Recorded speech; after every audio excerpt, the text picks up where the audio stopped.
Welcome to This Week in Guns, a podcast that covers the latest commentary on the firearms industry news, information, and buzz, brought to you by the Firearms Radio Network. I'm your host, Jake Challand, president of the Firearms Radio Network, and you make this show possible.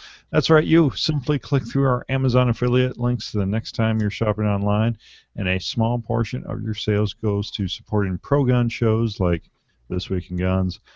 Well, we have a great panel this week. We have Josh Cast, Four Guys Guns. Hey, Josh. Hey, Jake. Thanks for having me. Pleasure to be here. And we have John Patton, KS311 Clarity, and Patton Media Consulting. Hey, John. Hi, Jake. And we have Nate Murr, Breach Bang Clear, and Recoil magazine writer. Thanks for having me back, Jake. Always a good time. All right. Well, a few announcements. One announcement. Recently, shameless plug here, I launched a patch. Morale Patch Company here with our graphics designer here at the Firearms Radio Network, and we have a I'm Your Huckleberry patch up for pre-orders. So if you guys are a fan of Tombstone, go check that out. It's at patriotpatch.co. So let's get into the top stories this week. Gun shop wasn't the only fake thing in the Ceasefire social media experiment PSA video. So we had talked about this video a little while ago, probably a month and a half ago, where they released a video of a New York gun shop, doing that in air quotes, with it was obviously an actor behind the counter, and they were when people came in, looking to buy a gun, he would show them, the different guns, and like each gun had a story, and the story for each gun was like, who did this gun kill and stuff, because they had like an AR in there that was Adam Lanza's AR from the Sandy Hook massacre, and so on. There was a bunch of guns in there like that, and it showed all these shocked people. Once they were told the real story of the guns they were looking to buy, they didn't want a gun anymore. Well, it turns out that, those people were also actors. Shocking, right? You can't be surprised by this. I don't think anybody is. The Bloomberg machine finally tuned at this point in the game, And this Examiner.com article also points out that it's still unknown whether or not that this social experiment may have violated some actual New York City gun laws. I really, really hope it did. I hope it violated so many laws and they actually follow up on it. It drives me insane. Like the whole story made me kind of upset, like a lot of these little campaigns do. But it's like, it's exactly what it always is. It's a campaign based on lies and misinformation. It's just propaganda. And it's sad because so many people fall for it. The context is always misconstrued, or it's like they honestly think the firearms have a soul and that they just pick themselves up and go and do bad things on their own. Well, what's going to be funny is there are people that are going to justify this as a legitimate thing, even though it was completely fake, top to bottom. They'll go, yeah, but that's how people would have acted. Like, come on, really? Right. The ends justify the means. Right. We totally are a bunch of lying scumbags, but no, that's for real. That means something. Get out of here. Moms demand action. Witness caught misleading the Texas Senate during a testimony. So they had this woman testify about the tragic killing of her husband by her son. And it turns out her son actually didn't kill her husband with a gun. He killed him with a pipe wrench and a knife. Dual wielding at its finest. Yeah. So wait a second. This woman, do we think that she was manipulated into doing this, or is she really that dumb to kind of desecrate the death of her husband in this way? Maybe a little both. Yeah, that is a handsome question because some chicks are crazy. So valid point. The entire female demographic that we may or may not have. that just went down a little bit more. We just lost. Went from 2 to 1. Baby, you know I'm just playing. Come on. Come on, babe. Come on, babe. But no, seriously, Yeah, in seriousness, that's a hefty question. And I mean, like, how do you tie that all together? How does it go from, a pipe wrench to it's gun's fault that my son killed my Well, husband? he had guns, an arsenal even. So if he didn't have them, maybe he'd be alive today. Do you know, like, whenever they make an arrest and on TV and they show the arsenal that the bad guy had, right? And it's like usually it's a couple terrible handguns and a couple terrible shotguns, right? But then if they find airsoft guns, BB guns, they put it in the picture. So when they do the picture of the arsenal, and I'm thinking to myself, I'm like, if this is what passes for an arsenal, then my garage and house probably looks like the World War II museum or something. Right. It's not even beyond. It's beyond an arsenal. It's like a museum of guns. That's really true. There's a bunch of these custom Murr guns all over his house, and They're so hot right now. Dude, them Murr guns are so hot right now. The Mursock. Mom's, or wait, I already did that one. The Second Amendment Foundation files contempt for court motion against District of Columbia, and then we have a quick follow-up story that broke shortly afterwards. Is Judge Scalia orders D.C. to issue concealed carry permits immediately. Really? Really? Immediately. Wow. We've talked about the D.C. permits off and on for quite a while now, and that story's been kind of a wild ride. That's really interesting to see that they're starting to move in a positive direction. Well, hopefully it works out positive. It's like they'll say we need to take immediate action on this, or this is now law. You have to abide by it. And it's funny how often those things get sidetracked. So hopefully it is progress. So it's because DC was trying to delay it again, saying this other article talked about how it was gonna completely collapse the fabric of the universe or something for DC if residents were legally allowed to acquire permits. But they're going pretty much overboard. But it's good to see that they're court ordered immediately here. But the judge is ruling also scheduled a July 7th hearing on whether to grant a long-term stay pending the city's appeal of a May 18th decision. So. The other thing that we talked about, I think it was a point that I had made before, was even if they get carry permits, I bet you there's still laws in place that have issue with possession of that. So you may have the license that says, yes, you can carry it, but there's going to be some backdoor way that they can get you for, you can carry within your home. Not on the street. You know what I mean? There's going to be some kind of nonsense like that. Yeah, and they do have nonsense laws. We talked about the guy that had muzzle loading projectiles in his DC apartment, and because that was a couple years ago. Empty shotgun shells and muzzleloader bullets. Yeah, he got taken for a wild ride just for that, because they have some kind of ordinance where if you don't own the gun, you can't have the ammunition, or if you don't have the gun registered, you can't have the ammunition for, strange guns. So, yeah. But you know what's really cool? It's good to see somebody besides the NRA taking a big stand.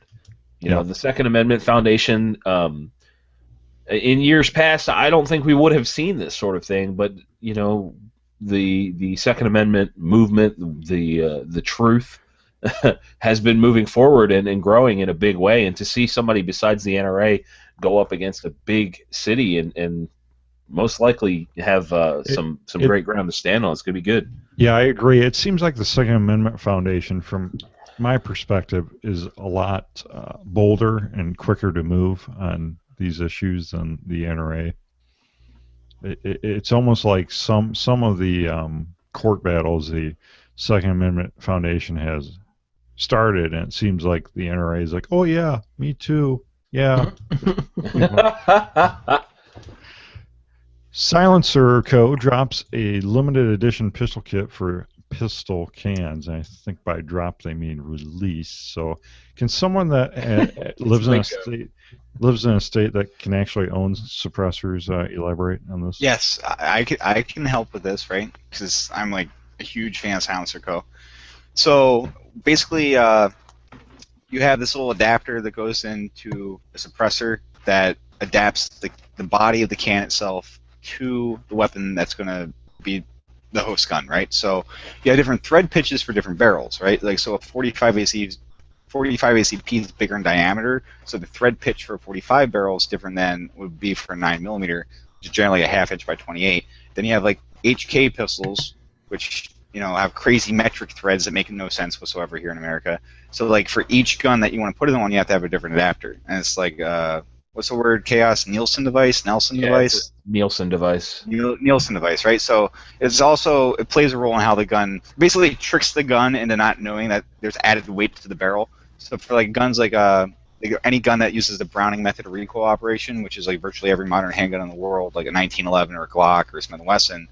That weight hanging on the gun can cause malfunctions, so that device not only acts as a thread adapter, but it also makes the gun think that there's not an added pound hanging off the barrel. So the cool thing is it's one kit, it's a bunch of different adapters for different common thread pitches, so when you buy their suppressor, you can buy this kit instead of buying one piecemeal at a time. If you own a bunch of different handguns that you want to shoot the suppressor on, you just get this kit and you're good for every gun you have. So it's pretty neat. It's a pretty cool idea for the Class 3 enthusiasts out there. Normally, I mean, these pistons that they're selling normally are about $80 a piece. Yeah, you're saving a lot of money by getting this kit. I think it's like $300 or some. Yeah, and $20 if you bought them individually, and it's $320 or $325 or whatever if you buy them. $329 if you buy the kit of 5. So you're saving $100. And to put it into perspective, I own a Silencer Co. Osprey, and I have two currently. I've got one for a 30 cal. I've got one for my HK, and I'd like to get another one for my 9. And this basically gives you all that plus some for less money. It's good to go. Very cool. ATF begins denying NFA paperwork for Washington State residents. So over a year ago, Washington State's government passed legislation finally legalizing the ownership of SBRs, and the law was signed by the governor and everything and took effect 90 days later. Since then, the ATF has been approving these Form 1s, except for yesterday. The ATF has now decided to stop approving all Form 1s, and they claim that the law allows people to purchase but not to make an SBR. And they're citing, I guess, some legal statute that doesn't exist. Wow. The old phrase, "a right delayed is a right denied." I think that holds up here. This is infringement on the Second Amendment. You know what I mean? They're saying, "Oh, you can have a gun, but you can't have a gun." I mean, what's the difference between a homemade SBR and buying one off the shelf? Absolutely nothing. Yeah. Well, yeah, the weird thing about that is, like, you're allowed to make your own AR-15, so why can't you assemble your own SBR? I mean, it's not illegal to build your own AR-15 in Washington State, so why would be assembling a rifle with a slightly different barrel be illegal? But because worse ballistics are illegal. So we were just talking about the Second Amendment Foundation. This seems like another area they may pounce on, a legal case here. I'm just trying to understand and wrap my head around what the thought process may be behind this. I mean, language in the actual law doesn't lend itself to being clear cut. So it never does with the ATF. As unpopular as this response is going to be, this is something that we actually do want them to fix. Because the more gray areas that we allow to operate, because it makes sense. It doesn't make sense to you or me why this shouldn't be allowed. SBR everyone should be able to do it. But it's not. there's laws in place. So with that being said, we want those laws to be clear because gray areas lead to more fun stories for us to, read on the airwaves here, but at the end of the day, there's people on the other end that would probably have wished they were clear. So, yeah, it is a right delayed. I don't think it's denied. I think we want that language to be perfectly clear for future generations if this continues to be the way we have to do things. I agree, but that's not something the ATF will ever do well, they have not ever done it. I'll say that. They are not clear about anything, and they purposely leave gray areas in just about everything they do in order to pull this kind of nonsense. Right, but they got a heads up from the state. So the state is trying to be crystal clear. So the ATF is essentially responding to the state's request to deny. It's absurd. It's absolutely absurd. But if the governor signed it into effect, then how can the state... Is it the ATF field office in Washington that's where did I requesting? read it? I'm looking again. Oh, because I already closed the article because I was like, this is dumb. I read through it. I read through it earlier, and it seemed a little nonsensical. I'm not really understanding why they started denying. Like, where is the request coming from? Truly, to me, it sounds like the ATF field office in Washington State. They're the ones that are going for it or driving. Yeah, it just says Washington Firearm Division, unless I missed it somewhere else. The ATF agrees with the reading and definition. So the ATF allegedly is putting this back on Washington, is what it looks like. So I mean, it's. So the ATF or Washington State Legal Department didn't take the time to determine the actual statute which they're causing all the trouble. They just care about stopping evil baby killing guns from getting into their state. What the hell? What Chaos just said, what Chaos just said about being intentionally vague and leaving lots of dark or gray area, they do exactly that. They do it on purpose because it always gives them an out. It always gives them a way to circle back and no, that's not what we meant. Exactly. Then, trying to find any clear language or years ago, my buddy's like, if you ask 3 different ATF agents the same question, you will get 3 different answers. It's still like that. It is like that, but the thing is, unlike a lot of people out there, I don't view individual agents as bad guys. There's actually some gun enthusiasts in their ranks, right? It's the mechanism, the department itself that causes all the trouble, or maybe the hierarchy of the ATF that causes all this trouble for us little guys that's trying to follow the Second Amendment, right? But I asked every single ATF agent that I encountered in a period of a year the same questions, and I did get different answers. It became wow, how is this even possible that you're a federal agent and you're getting asked basic firearms questions and you're giving me different responses? One guy was like, that's not a question for me. You're gonna have to write, FTB or just kind of brushed it off because he didn't want to give any answer at all. Just because I don't want you coming back and saying Agent Johnson said, when I didn't really say that. It's a prime example of nobody wanting to take responsibility. I mean, the best example of this gray area concept that we're talking about is the SIG arm brace. It's been it was legal, then it was illegal, then it was legal again, then it was illegal, and it has changed again recently. What is it now? Well, it's totally good to go now. Apparently, it's apparently floating around again that it's fine, and I guess I didn't even know that it was ever a problem because as far as I'm concerned, I'm using it properly. Well, that's the problem. And here's the thing: if it changes multiple times in the period of a couple months, like it has, right, since SHOT Show, basically, so just 5 months. So if it changes and you don't purposely seek out if what you're doing is legal is also still legal a couple months later. So you're unknowingly breaking the law, but it doesn't change the fact that you're breaking the law, and you face the ramifications of that. Yeah. So it's for the average, you can't plead ignorance. But you look at how many different gun laws are on the books on state and federal level. It's how is it possible for an enthusiast to state 100% clear, 100% legal if laws change, swing back and forth in the case of SIG brace? Right. And to give those guys, those agents, those field agents, a little credit. I mean, would you want the weight of the world coming down on you if you said something and then your bosses in Washington change their mind again? You know what I mean? There's this ridiculous chain of blame that comes with the ATF. That's not true. My ATF agent said this. Well, my ATF agent said this. Another example of how there's nothing but gray areas and misinterpretation. Go to, let's say, 3 different gun shops in your area. 3. It's a very simple thing. Then ask them all what their process is for filling out gun paperwork.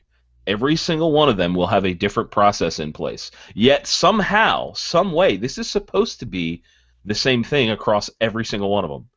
You mean for the 4473? Well, the 4473 in here in Pennsylvania in the state form as well.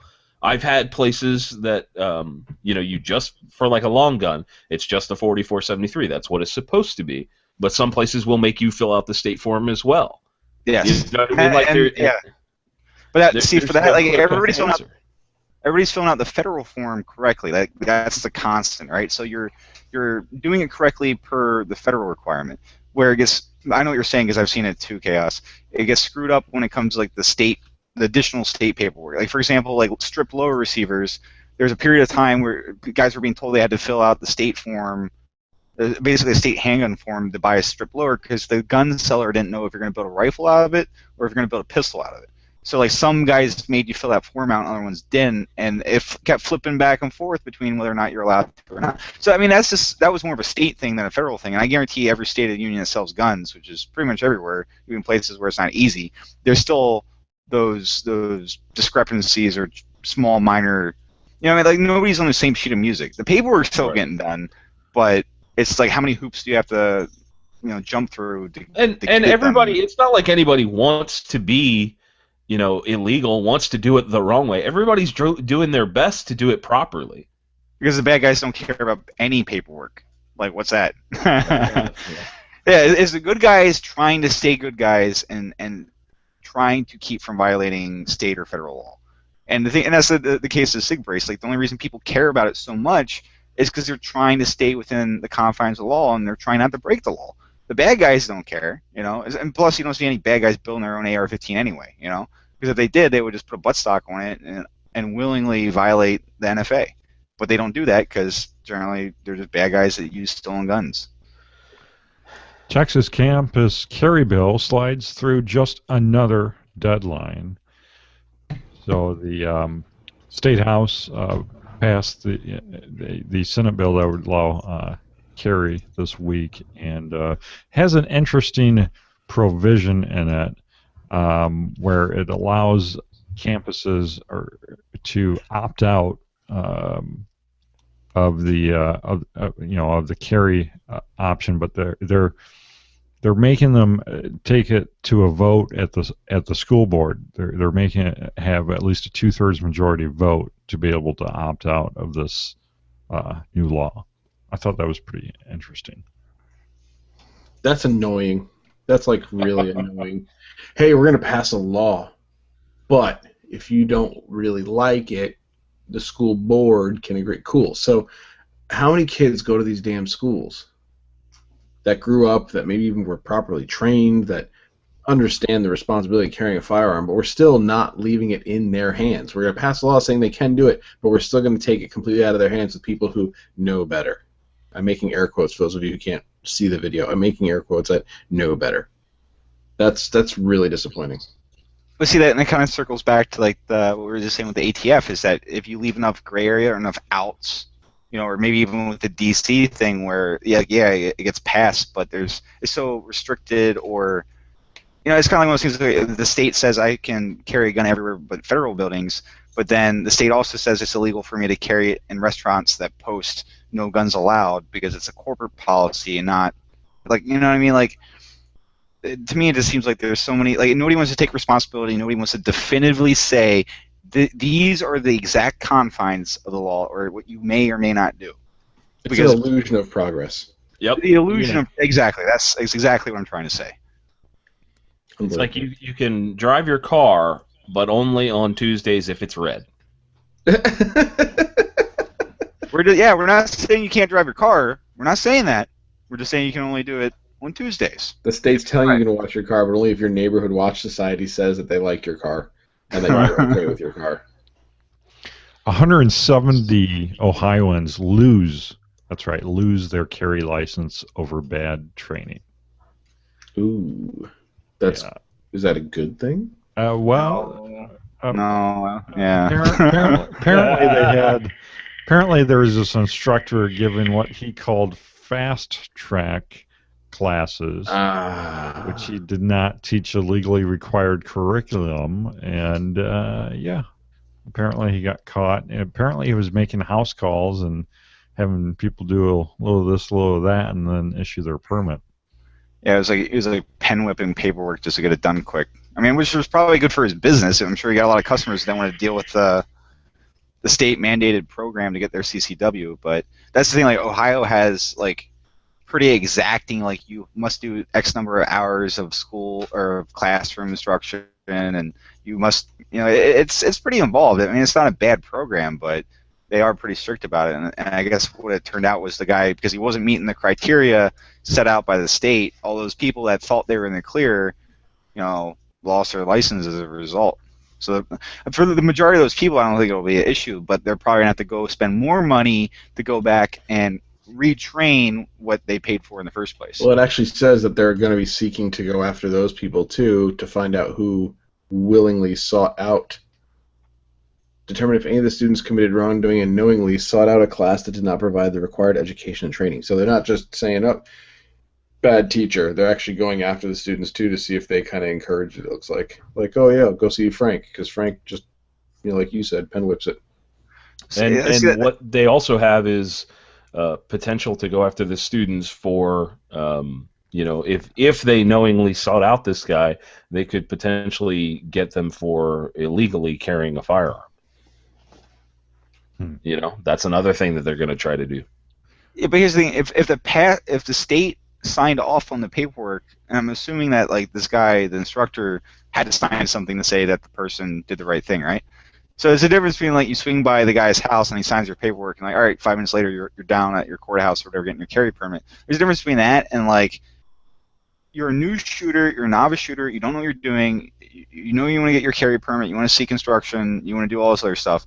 So somebody tells you go see this guy and you're like, oh, okay, I guess this is the guy I go see, and then you get your carry permit, then you think you don't realize that you're doing anything wrong. You see what I'm saying? Like, I'm sure that there'll be some people that like, I don't care, I just want it signed off, I don't have time for this. But if the state says this guy is good to go and they're going to accept his signature, then how is it on me? You know what I mean? It's more on that instructor than it is on me. But yeah, hopefully, I mean, like the knowingly violating the law thing still kind of, I would still think that would still fall on the instructor though, because he's the one whose signature carries weight. The state accepted it, or else they wouldn't have got their carry permit, right? I agree.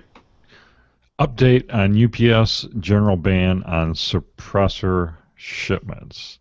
Now, this is a Truth About Gun reader wrote this. Apparently, he's a licensed manufacturer with an SOT, and he contacted UPS about the supposed ban and everything. And basically, after he got talking to the right people, they said, you're good to go. You can continue shipping suppressors, and basically they told him, as long as you take full responsibility for ensuring that the shipments comply with all applicable laws, you're good to go. And but they are issuing him a custom exemption, like we had talked about in the previous show. That's funny. The disconnect of a large company from a VP down to the guy who had to be the poor sucker answering this call. So the moral is don't believe everything you read on the internet? Pretty much. Especially not the show. So moving on. Yeah, all we do is armchair quarterback everything. Oh, there it is. Couldn't leave it alone. Couldn't.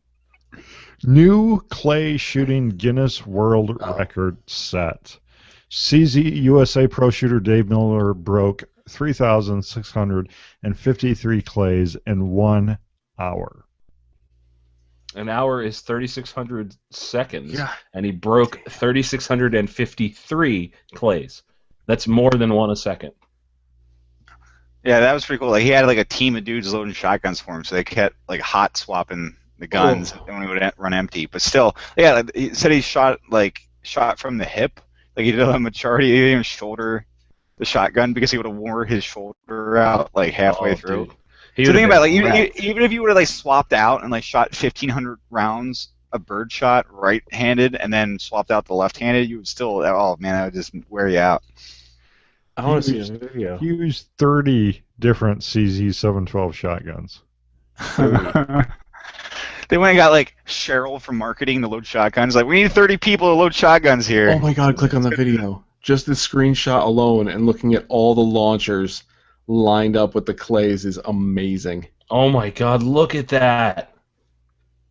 So, for those of you at home, a little description here. He's got the CZ712 shotguns. They have extended magazine tubes on them to kind of maximize how many rounds they're holding. He's elevated on a platform with a line of professional level trap throwers, just full of clays in front of him. Yeah, I mean, it's beautiful, really. And I'm gonna quick watch this and see what kind of pace he was. Oh my god, forget it! I'm watching it now. It's a one shot a second pace is what it is. And they're just tink, tink. Yeah, tink, it's just tink. it's not even going down the line, is it? Oh my god, this is amazing. You guys at home need to go watch this video. Look in the show notes and go watch this. It's beautiful. This is America at its best. Oh, somebody hasn't done that? Let me do that. Penalties increase for DC Capitol officers who mishandle firearms. So, yeah, this is kind of, I don't know, apt, I guess. We've had so many articles about U.S. Capitol Police officers leaving their pistols unsecured in bathrooms and other places. And now they're deciding to add some extra penalties to crack down on this. Wait. Repercussions for breaking the law? Shush. Really? In DC? I just love the picture of the chief, dude. It's like the, yep, we're boned. Because this happens all the time thanks to dynamite reporting from CNN, so... Yeah, this is it's pretty funny. I think it kind of goes back to training police officers a lot more. That's something we talked about in the last couple episodes, and I still maintain. No, John, you know what they need? They need to go to the European style of having your pistol connected to you with your lanyard. With a lanyard. Yeah. Oh God. Well, I mean, I don't understand. I mean, I've never carried a gun for a living, so I mean, I honestly don't know. But when I go to bed at 1 or 2 in the morning and I forget my pistol on my desk downstairs, I get up, back out of bed, and I go get it because I know that there's kids that will most likely be up before I am if that pistol's not secure. The janitor found it, bro. Like, how did you get to where you were going in the building, let alone home that night, maybe come back the next day, and not one thought of, where'd that Glock go? Oh, we have a full oral story about just how long someone can leave a pistol behind. I mean, I forgot about guns in the safe. Like, oh, I still own that. But out of sight, out of mind. It's secured. Yeah, but as somebody that has carried a gun for a living, like I remember years ago, I think it was my second deployment. I'd been home like a week and we got leave. So me and my buddy was in a different unit. We were on deployment at the same time, just different, sister units. We were driving home because we were both from PA, and we just got on I-95 North Carolina. We're driving like 75 miles down, per hour down the road. And he like slams on the brakes and he swerves over to the side of the, to cut across the median. I'm like, what are you doing? He said, I forgot my rifle, bro. I'm like, what are you talking about? Your rifle's in the armory. He's like, oh yeah, it is. Oh man. But the same kid, when we were over in Iraq, he went to this little phone center, like a little plywood shack, hooked up to a bunch of AT&T phones that want to talk about war profiteering. That kid spent $4,000 on phone calls calling his extremely demanding girlfriend the entire deployment, right? So anyway, like he forgot his phone in the phone center, or forgot his rifle in the phone center, and like a major or lieutenant colonel found his rifle. So because we don't have hazing in the military anymore, he filled a lot of sandbags that needed filled. Completely separate thing. But anyway, like so, he was terrified of losing his gun, and I've seen other guys do it too. My thing is like when you set your pistol down or you take your pistol out for whatever reason, don't you notice like that shift of weight in your gun belt? Like there's not that thing sticking you in the gut anymore. It's not digging into you. Your belt seems like super light now. Like I can't make it very far. Like I'll forget Suddenly my wallet. This 226 is a lot more comfortable. I don't understand. I can't tell you how many times I've left the house and forgot my wallet, my cell phone. I've locked myself out of the house 3 times because I forgot the keys on the inside. But all 3 times I still have my gun. Like if I want to forget anything, it's not my gun. Oh jeez. Well, I mean, let's go back and say the normal thing. It's just not forgetting a tool. It's a tool to solve your problems. Like if you got a pistol whip and break your glass to get back in your home, you've got that tool available. Yep. like it's very rare that my wallet saves my life or my cell phone saves my life or my car key saves my life. I'll forget everything. 911.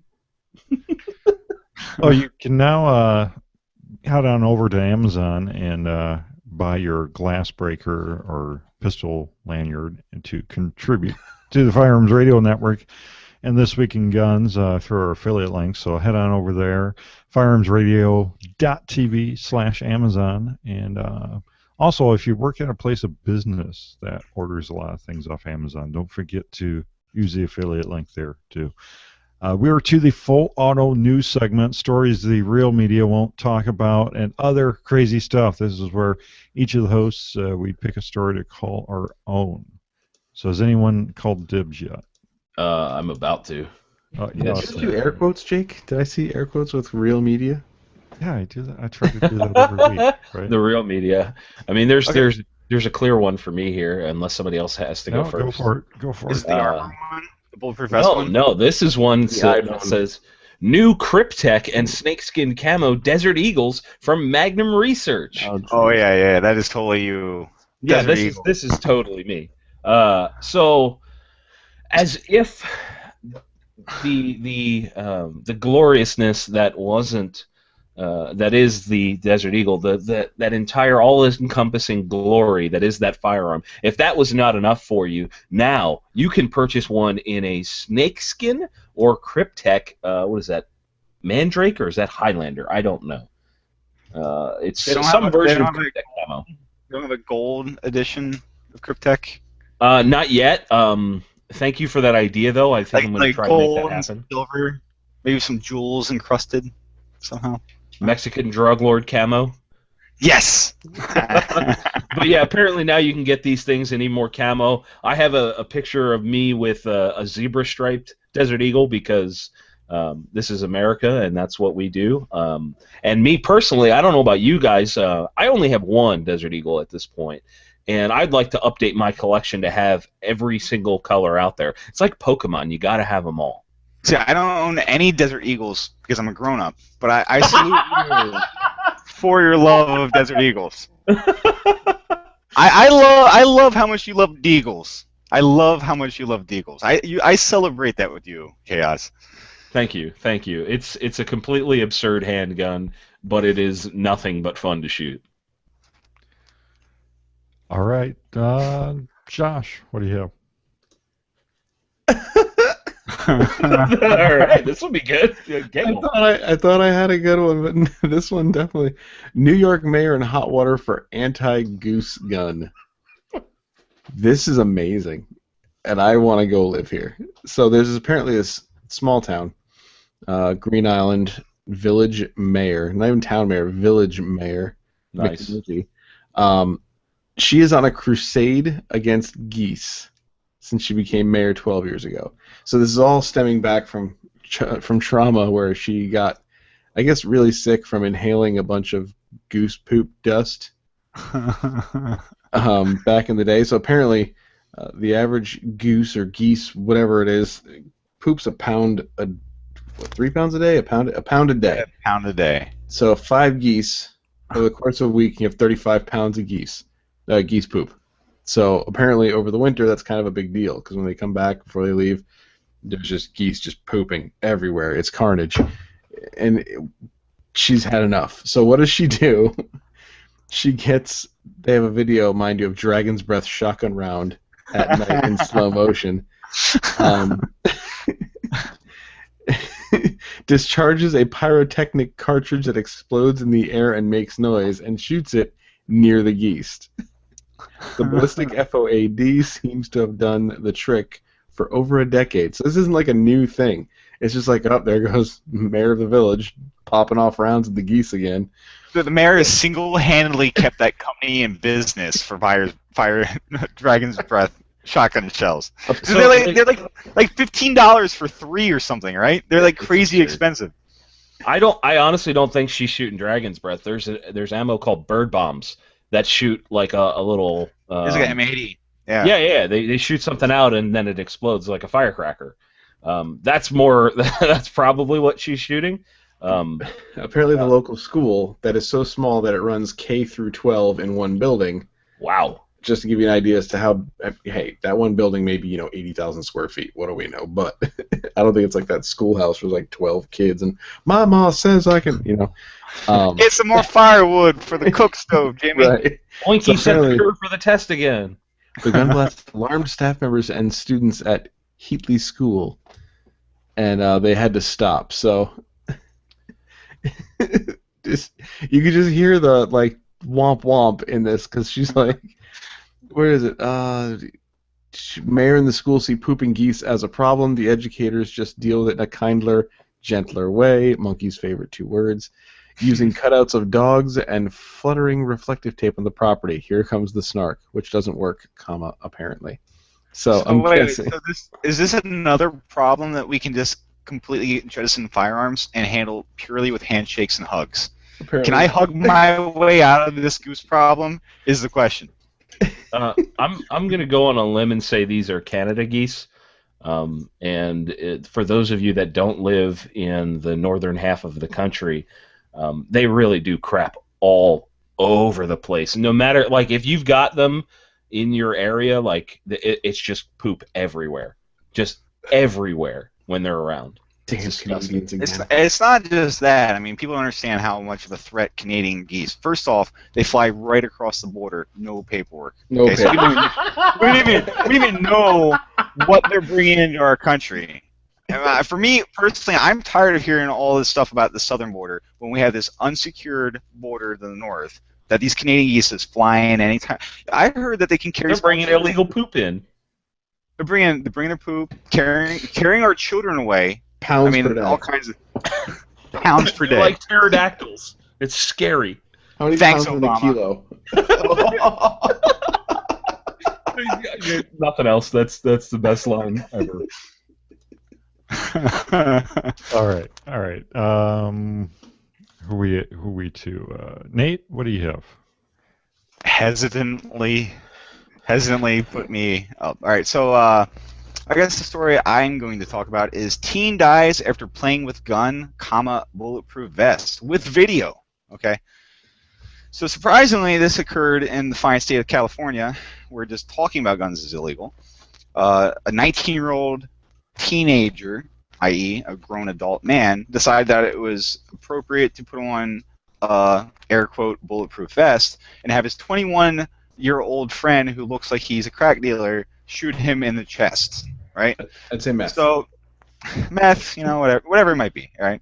So regardless, it doesn't look like the guy's employed as a librarian, okay? So dude dies. The 19-year-old guy dies from a single gunshot wound, and usually when there's stories like this with videos, I'm always very anxious because my first question is, what gun was it, right? And the second thing is the details. Like, was he wearing level 1 armor, and the guy shot him with a 5.7? Because I can see how that didn't work out, But unfortunately, the video does not give that information. They don't say what the gun is or what kind of vest it was.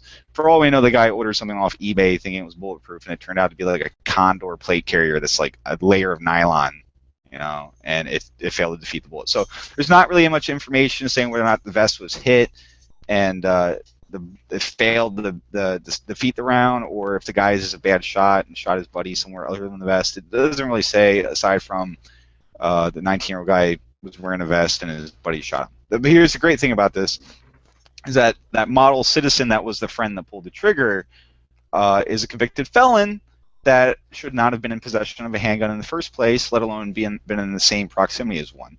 So there's some evidence being presented that, like, once the kid got hit, they were like in a park or something like that. They tried dragging his body up to the road, and there was a delay in getting EMS, getting the ambulance out to him. So they think that if they would have moved, the people that were present, if they would have moved a little bit faster, he might have survived it. But I can understand the guy that was the trigger guy, being a prior felon with some restrictions to being around firearms, why he might have been like, whoa, let's slow down here with the whole call on 911 thing. But regardless, the guy's dead, and it's just another. I looked at the whole thing as a classic case of play stupid games, win stupid prizes. So, not a whole lot of tears being shed from me for either of those individuals. I'd like to point out that the perpetrator here looks. So, for those of you that have seen the movie Office Space, I want you to think about the construction worker character that yells through the wall all the time.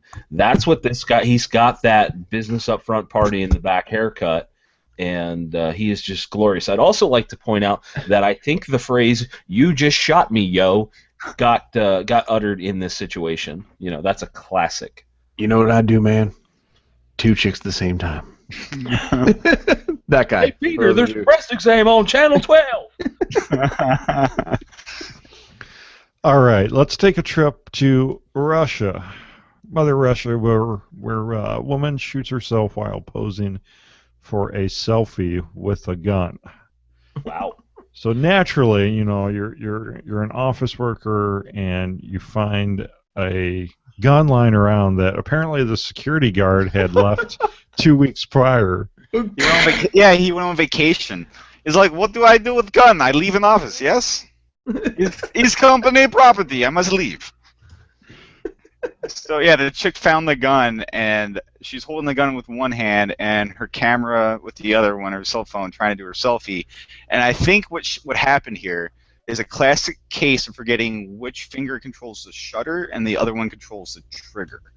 So she unfortunately shot herself in the head while trying to take a selfie with a gun that she randomly found and didn't know how to handle properly or safely. Is that a sympathetic response? I think we know a guy who can answer that question.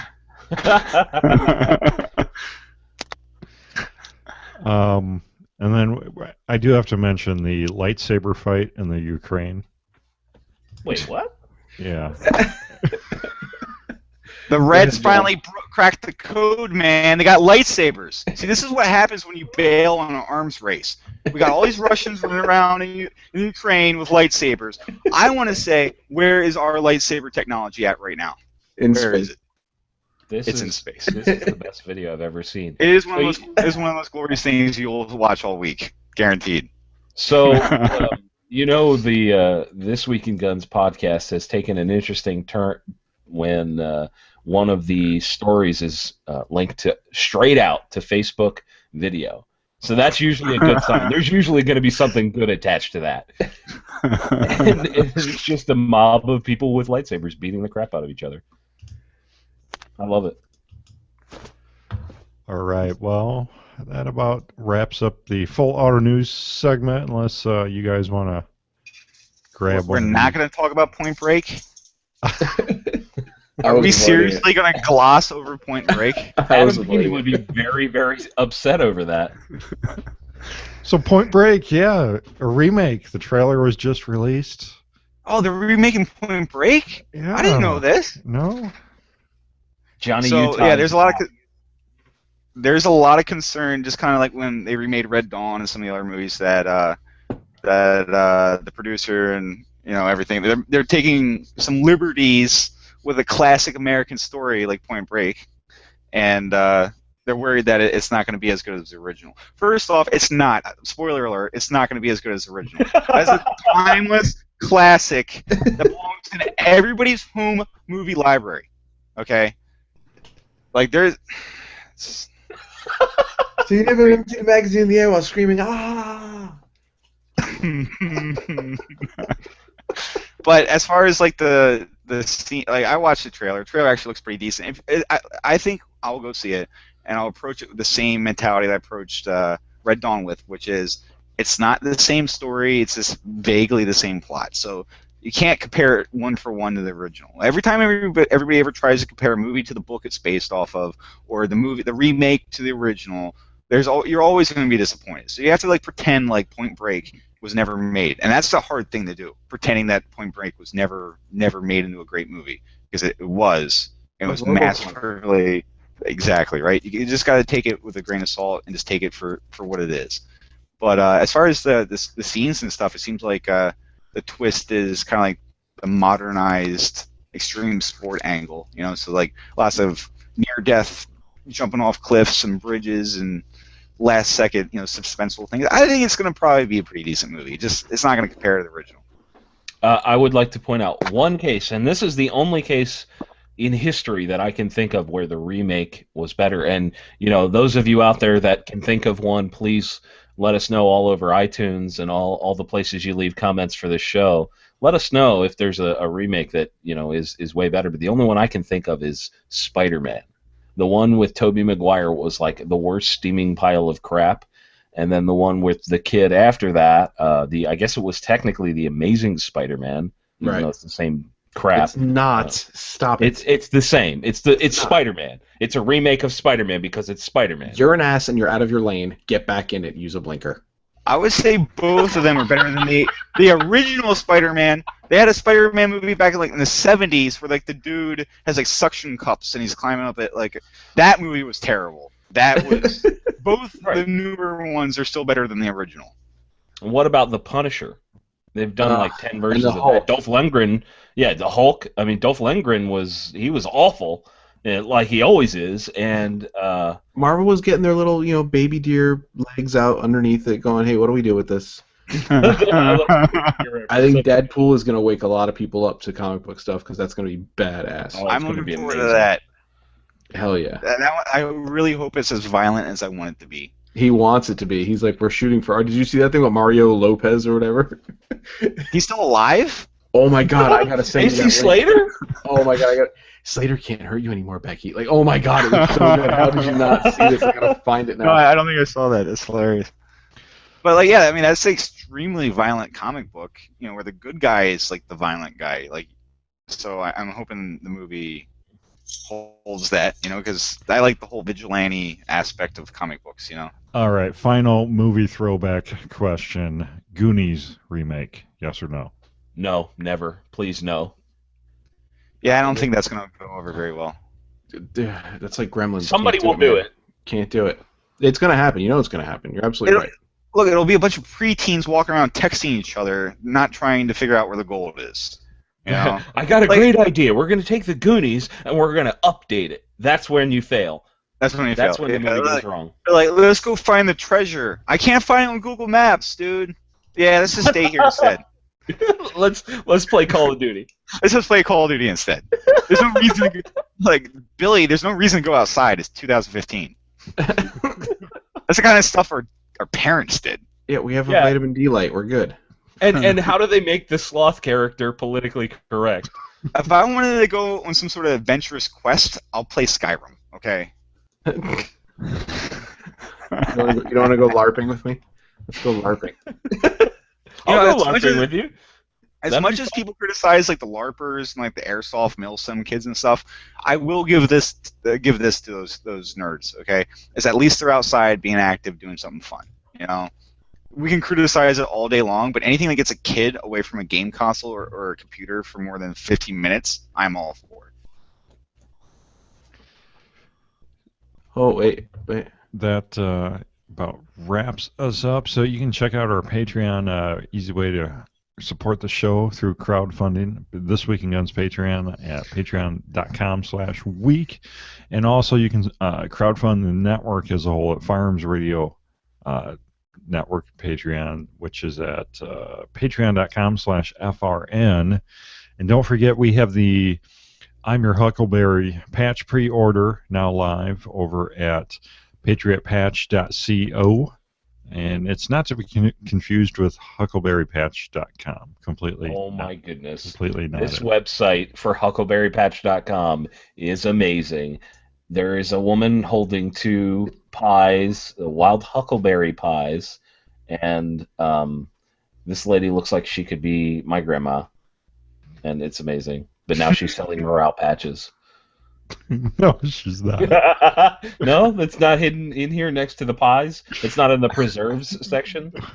Maybe it's under pie and fudge. Will I find it there? Patriotpatch.co. Check it out. So, anyways, John, Patton Media Consulting, what's been up? I saw you released a high-speed, low-drag video. Did I? Oh, yes. That took me a second to make the correlation. We just put out a little teaser. There's a good buddy of mine runs a company called Oaks Detail. For those of you that are car guys out there, it's a exotic car detailing business, and we did a nice kind of dramatic video, a little bit cinematic. You can check that out on Oaks Detail on Facebook and wherever else you can find that.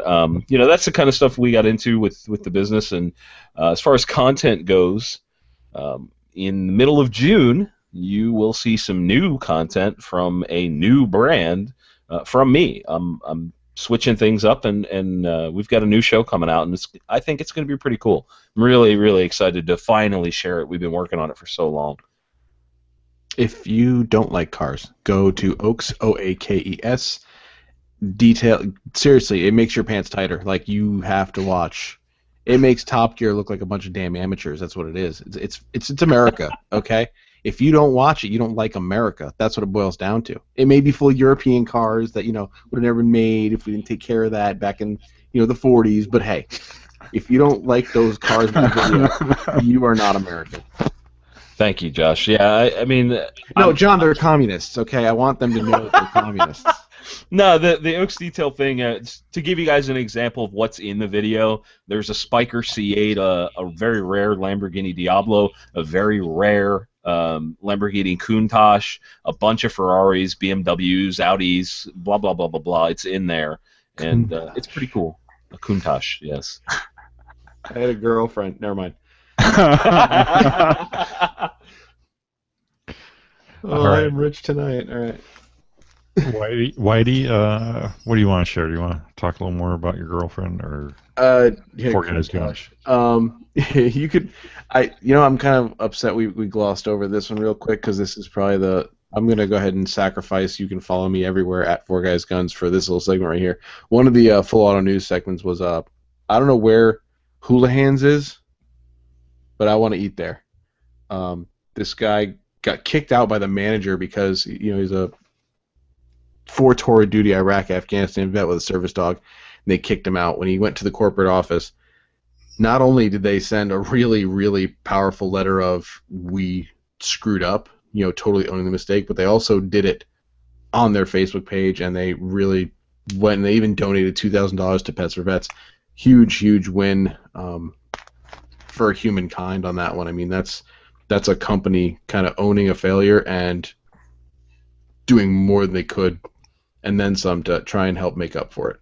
So I thought that was a really good article. If everyone wants to check out the show notes, that's all the self-promotion I'm going to do this week.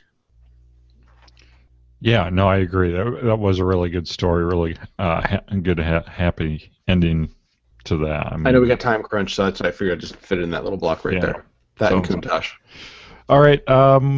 So Nate Murr, what's up in your world? Not a whole lot. B5 sent me a picture today of a bunch of grip stops being made, so that cheered me up for sure. So hopefully there's going to be more grip stops going out the door to all the different dealers and distributors. So that'll make me happy as the grip stop guy. Kinetic Development Group just released a new mount yesterday.